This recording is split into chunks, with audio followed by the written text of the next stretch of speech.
the UK should be a part of the EU or not. And this is what I'll be covering in my video. I'll start off by talking about the EU itself. What are they? What are their demands? And then the UK's relationship to it. And I'm also going to include the different parties' views. And then I'll finish it all off by sharing my thoughts on which party's opinions and solutions I agree with the most. And I figure the best way to introduce this topic is to present the EU. What are their demands? And that makes it a lot easier to understand the dilemmas that the UK are faced with when trying to decide whether they want to withdraw or not. The EU is short for European Union, and it's an association of states or an international organization. It's a political partnership between many European countries, and it covers most of the continent. And it actually started off as a purely economic union, but it now covers a lot of more political areas like development aid, human rights, and the environment.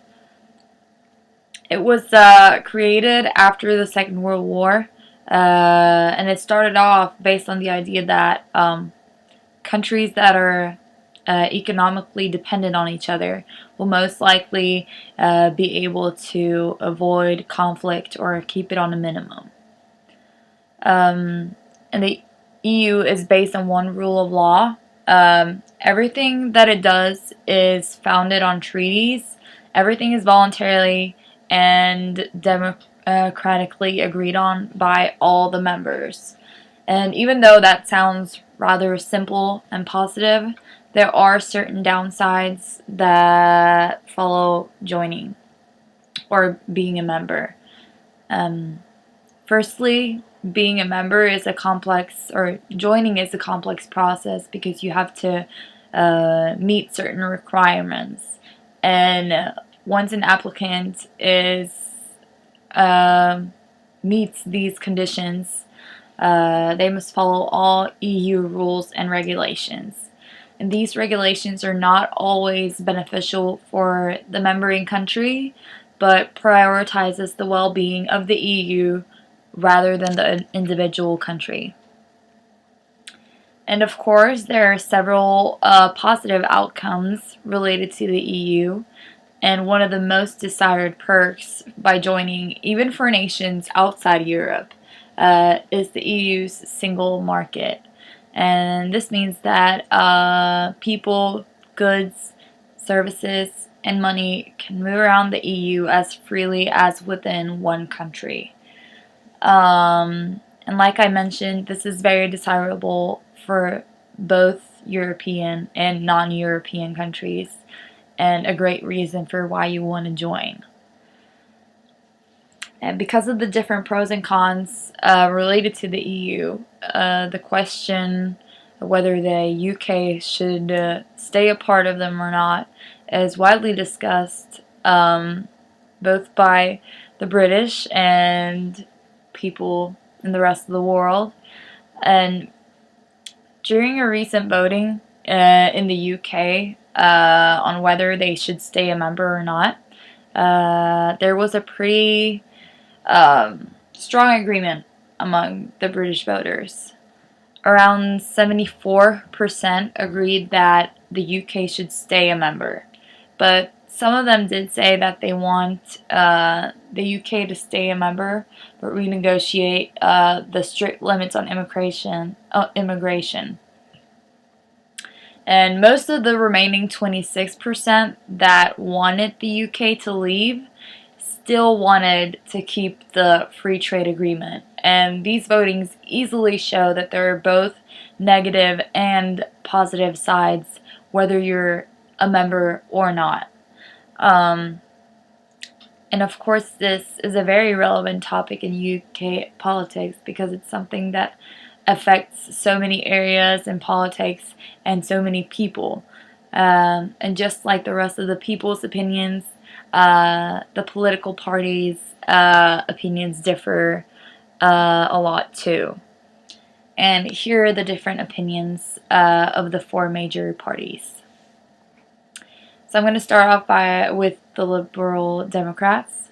And they have traditionally been the most pro-EU UK party, saying that the UK belongs to Europe and is in the heart of Europe. And in the recent election, one of their main pledges concerning the EU is to work closely with them to tackle organized crime and lower greenhouse gas emission.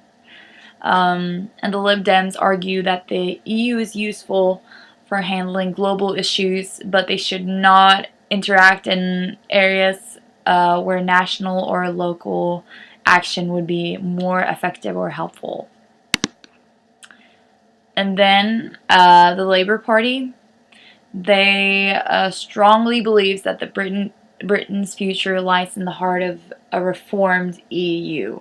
And the benefits of being in the EU are strategic, economic, and is good for the country's character. It shows that they're confident and outward looking more than being for themselves. And even though they are very positive to the EU, they are wanting the UK to play a bigger role and get more of a leadership role than being in the background. And they also want to establish an in-and-out referendum, so there cannot be any transfer of powers from Britain to the EU without the people of Britain's approval.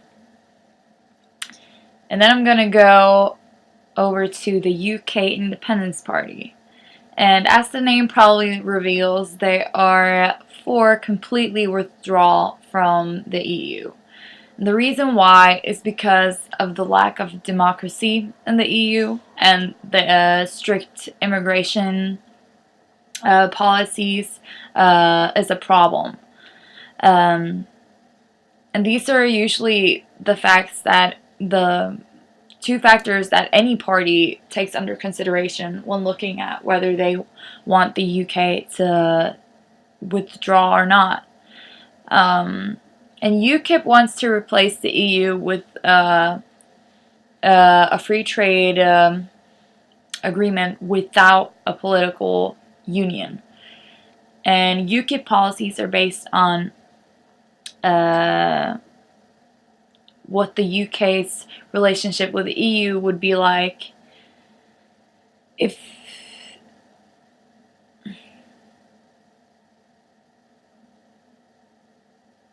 they were exempt from the political aspects of the EU, but they were involved in the economic aspects. So they do look at the pros of the economic that the EU provides. And then we have the Conservative Party, and they oppose any further EU integration, but they do not advocate a withdrawal from the EU. But the party has been a growing EU skeptic movement, and in 2010 the party initiated the European Union Act, which got passed into a law in 2011. And the act provides for a referendum in any future EU treaty change or any new treaty that would affect the sovereignty given from the UK to the EU.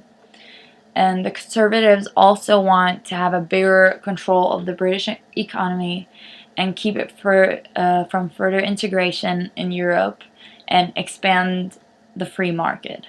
In other words, they are not from withdrawal, but they don't want to get further involved or controlled. And with all those opinions in mind, I want to share what party I think have the best solution. And there's no doubt that every party has made good and relevant points.